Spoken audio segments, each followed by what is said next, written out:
لو سنك أقل من 40 سنة فما تخليش حد يضحك عليك ويقولك أنت عندك خشونة ركبة.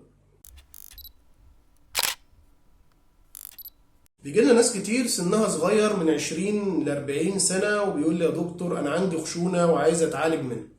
فخلينا نقسم الناس اللي عندها خشونة في الركبة لقسمين. القسم الأول هي ناس سنها فوق ال 45 أو ال 50 سنة، والقسم التاني هي ناس سنها تحت ال 40 سنة. لو سنك عدى ال 45 سنة لو انت سيدة او ال 50 سنة لو انت راجل، فطبيعي جدا ان الركبة بتاعتك بدأ يحصل فيها تآكل في الغضروف، وده ناتج عن التقدم في السن وعن شوية عوامل فسيولوجية تانية، وده اللي احنا بنسميه خشونة الركبة. وده معناه ان الخشونة مش مرض في حد ذاتها، ولكن هي حالة جسدية، حالة بيمر بيها الجسم في سن معين نتيجة التغيرات اللي حاصلة في جسمك في السن ده. وبالتالي مفيش حاجة اسمها علاج خشونة الركبة، ولكن في حاجات كتيرة جدا نقدر نعملها تقلل من آلام خشونة الركبة وتأخر حدوث الخشونة وتخلينا نتعامل بشكل طبيعي جدا كأن مفيش مشكلة. أهم حاجة هي تقليل الوزن. وعشان تعرف أهمية تقليل الوزن خليني أقولك إن لو أنت وزنك 100 كيلو وأنت مش بتتحرك، فأثناء المشي العادي وزنك بيزيد 3 مرات. يعني لو وزنك 100 كيلو يبقى الأحمال اللي نازلة على ركبتك تعادل 300 كيلو. طب أثناء الجري بيزيد 5 مرات، أثناء طلوع السلم بيزيد 7 مرات.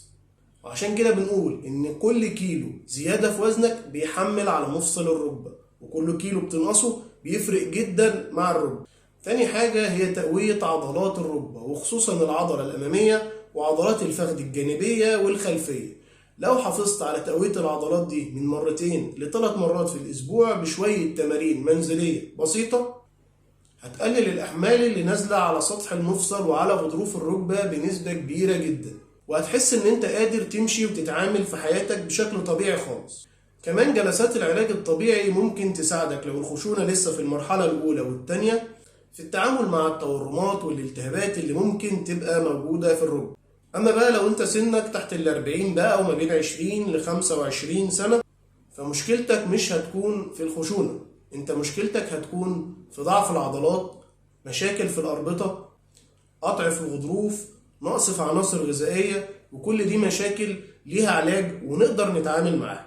اللي عايز أوصله من الفيديو ده إن سواء أنت عندك خشونة أو ما عندكش خشونة، فكلمة خشونة دي مش حاجة تخوف إطلاقا. أنت تقدر تتعامل مع المشكلة وتعيش حياتك بشكل طبيعي لو التزمت بشوية الحاجات البسيطة اللي قلنا عليها دي.